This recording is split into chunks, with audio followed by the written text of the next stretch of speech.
welcome back to English with Lena. Okay, so today I think this video you guys have been waiting for a very long time. I think about like a year ago or perhaps 2 years ago, I have posted a video about my English learning journey, which was the first part from 0 to 6.0 in IELTS. Okay, so today is the second part about how do I get from 6.0 to 8.0 in IELTS. Okay, so without further ado, let's start now. So, the first part is about continuous learning. What I mean by that, let me tell you the context first.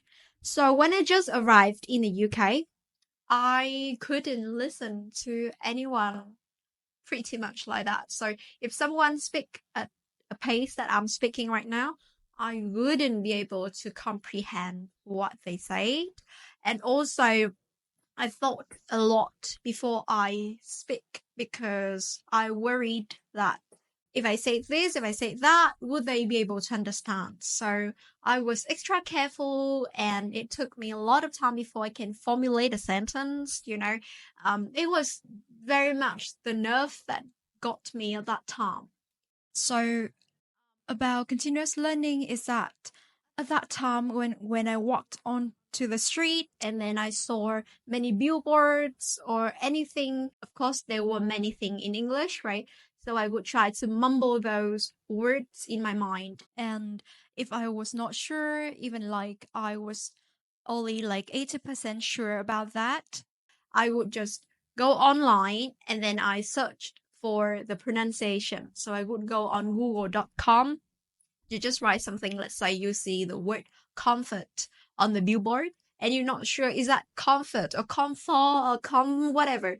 And then I type comfort pronunciation on google.com and then I would see, okay, I would hear the word. And by the way, don't use the IPA, okay? Use the dictionary like Cambridge or Oxford dictionary. Don't use the google.com. It's not an IPA. So I would listen to the word and they have the slow-mo option as well. So you can listen to the word slowly, like let's say comfortable, and you can hear each of the syllable very clearly. All right. So with that in mind, you can practice pretty much anything that you're not sure, and you can perfect yourself step by step. So I think that mindset of continuous learning is a must when you study any foreign languages. So the second part is about you try to speak more and more with anyone that you can and whenever you can. All right. So if you have a native speaker friend, that's excellent. Or you can make friends who are native speakers, or you can just speak with your classmates or your friends who are at the same level as you. It's better than nothing, right? You can both improve together. And another thing is that you should speak to yourself, all right? There should be an inner voice. You can gradually start to build an English language box in your mind, okay? So you can think in English and whatever you want to, let's say you plan your meal, you plan whatever you want to do the next day with your friends or by yourself, or you can let your thoughts go by and you can think all of that in English gradually, step by step, okay? So you speak, I don't know about you, but I speak to myself like in my mind a lot a day. Or sometimes you say it out loud like, oh, this is so bad. Or, oh, I did not think of that before. Or anything that either the voice inside your mind or you can actually speak out loud for yourself to hear. Try to think about that, all of those thoughts in English. Okay. So I used to work in hospitality throughout the years when I was in the UK. So I was quite lucky to be able to work in that industry. So I was lucky to meet many people and had so many intriguing conversations with those people from all walks of life.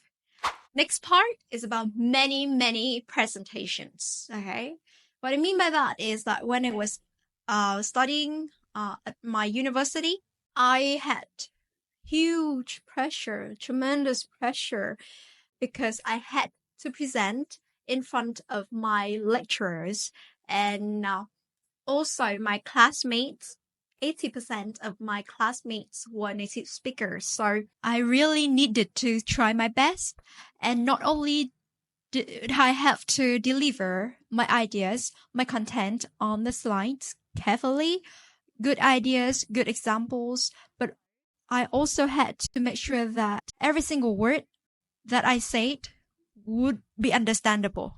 Okay, so that they could understand my ideas, right? So I could convey my message smoothly. So when I practiced at home, I was so difficult to myself, and you should be the same. I was so difficult to myself to the point that whenever, after I finished memorizing all of the ideas and presenting the ideas, everything checked, then I would think about my pronunciation. Every single word that I was not 100% sure how to pronounce, I would search them again on google.com and then practice pronouncing those words. And you guess it, there were like, I don't know, for like a 15 minutes presentation, there would be at least 20 to 50 words that I mispronounced before I did the self practice. So really, it should be difficult to yourself. You are your own coach in a sense. How do you mimic my experience? So for you guys who are university students or you are working at the moment, sometimes you have to do presentations for your customers or your colleagues, or for students you present in front of your classmates, right? So use those chances to really try to bring yourself onto another level, not just only about ideas, not just about the design of the presentation, but also about your pronunciation. Again, if you are not in a position to present in front of many people, you can start practicing and present in front of nobody. Just try to practice by yourself, try to listen to your ideas. You can record it if you want to. And then after several topics, I would say just prepare for like a 10 to 15 minutes presentation. So after several topics and you feel very competent and confident enough to just like do public speaking, then you can gather your friends and then let them listen to some of your best presentations. Okay? So that about presentation part. The last point is listening. Okay? So listening is super important. You should watch shows and TV series or any kind of series that you like in English. The reason why I recommend this method of learning is because you think about baby, right? You try to make your learning as immersive as a baby would. So the baby would listen to adults talking, people talking, and gradually it pick up words. It pick up words in certain context, which is very important. And also how does each of the words sound, the pronunciation, gradually baby can speak. So try to let yourself listen to many shows. I have made some videos about listening specifically, so you can watch them up here. But for now, I'm gonna share with you just like what are the benefits of listening to shows and TV series like that. So when you listen to TV series and shows in English like that, you can improve, of course, your listening skills, but also your pronunciation. You hear how words are pronounced. And another thing is that you can now gain new vocabulary specifically for certain context. How amazing is that? And also you know more collocations, how certain words are linked together, and you can learn how to use them more naturally. Okay? So that's it about my journey from 6.0 to 8.0, and I hope you can learn from this and you can practice.